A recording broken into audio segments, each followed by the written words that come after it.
Voting has begun in Mexico's controversial federal elections, with Mexico's government sending a heavy military presence to secure the southern states of Guerrero and Oaxaca. The vote comes a day after clashes between protesters and riot police, resulting in at least 2 police being captured in Oaxaca. In Guerrero, some 16 people died in shootouts between armed gangs and community police. More than 83 million Mexicans are eligible to vote to determine the lower house in Congress, 9 state governorships, and more than 1,000 posts in state legislature and mayor's offices.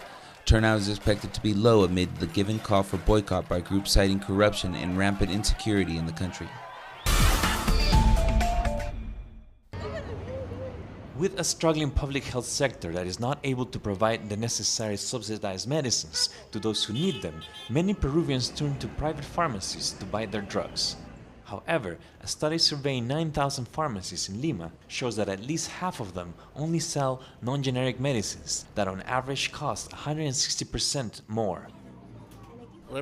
I look really hard in many pharmacies for similar generic products, and I am unable to find it. Normally, many pharmacies do not carry generic medicines, and according to what the minister has said, they are similar with the same components. The only difference is the higher price of the non-generics, and that affects the economy of the consumer, particularly nowadays that we are in the true crisis here in the country. A national policy approved in 2009 recognizes that the state must support the availability of non-brand name medicines to promote competition in the market, lower prices, and provide consumers with a generic option.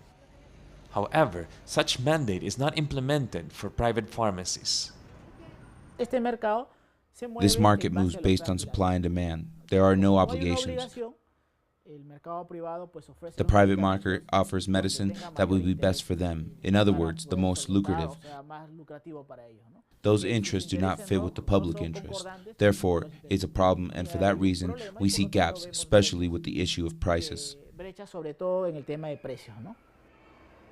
Since studies on the matter have only been done in Lima, Llamosa calls for further investigations in the provinces of Peru, where he estimates that the availability of generics is lower.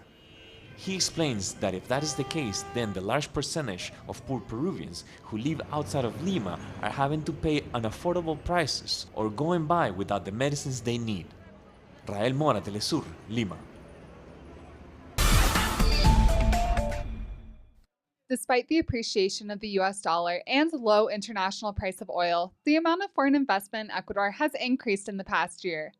CEPAL reported that foreign investment in Ecuador increased 6% in 2014, 2/3 of which has been directed to energy development projects. Macroeconomic conditions demand that a part of the project which has been planned receive foreign investment.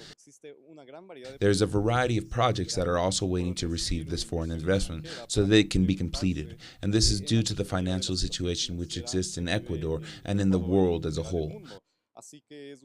This is good news to know that macroeconomic conditions for our economy has still attracted foreign investment. So as part of the long-term agenda that the government has put forward, there are more possibilities for development. The growth of foreign investment in Ecuador from 2013 to 2014 is significant, as in the rest of the region it fell by 16%.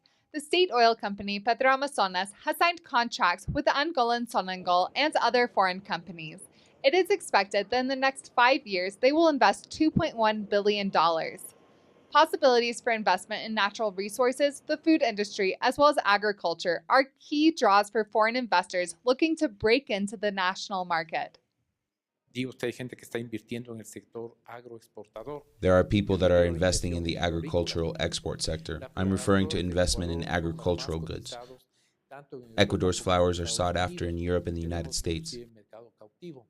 We have the world market captivated. We believe that more investment in this sector will lead to greater redistribution. This means that we will increase our exports. This is what our country is looking to do, so that there will be a greater commercial balance. Ecuador has encouraged foreign investment in the country, as it is seen as being beneficial for completing national projects and ultimately diversifying the economy. Liz Scherfius, Telesur, Ecuador. Pope Francis made a historic trip to the Bosnian capital of Sarajevo, speaking to a crowd of some 65,000 people at the city's Olympic Stadium.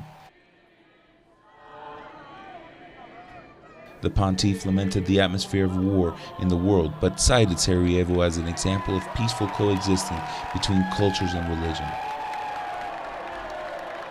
The Catholic leader, who will meet with Argentine President Cristina Kirchner today, is preparing for his first visit to Latin America next month. In Turkey, parliamentary elections are also underway, with the left-wing People's Democratic Party, also known as the HDP, expected to make major gains. HDP leader Selahattin Demirtas cast his ballot in Istanbul, with his pro-Kurdish party expected to make it over the 10% threshold for the first time, despite a bombing campaign against the party. The Conservative Justice and Development Party of the president, Recep Tayyip Erdogan, is expected to cruise to victory, although they will be looking to increase their majority in the country's 550-seat parliament in order to make constitutional changes that would give the president more power. Nearly 3,500 migrants were rescued from their drifting boat in the Mediterranean by the European Union Task Force this Saturday, the Italian Coast Guard reported. The group was found some 45 miles off the Libyan coast and were rescued from their rubber and wooden vessel in a joint operation between Italian, German, and Irish navies. Over 46,000 migrants have arrived in Italy during the first 5 months of the year, with the country's government projecting 200,000 arriving by the end of the year. Hundreds protesting the G7 were blocked in their attempt to reach the location of the two-day meeting in Germany.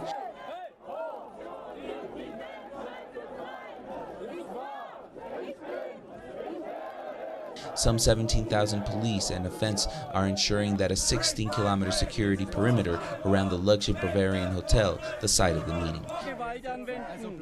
Leaders from the G7 countries began arriving and are expected to discuss numerous issues, including their position regarding Russia. The streets of Barcelona erupted with joy as soccer fans celebrated their team's victory over the Italian side Juventud in the Champions League finals. With the 3-1 win, Barcelona secured the treble after also winning the Copa del Rey and the Liga title. Uruguayan striker Luis Suarez scored the winning goal, while Brazilian phenomenon Neymar netted the insurance goal in the final seconds.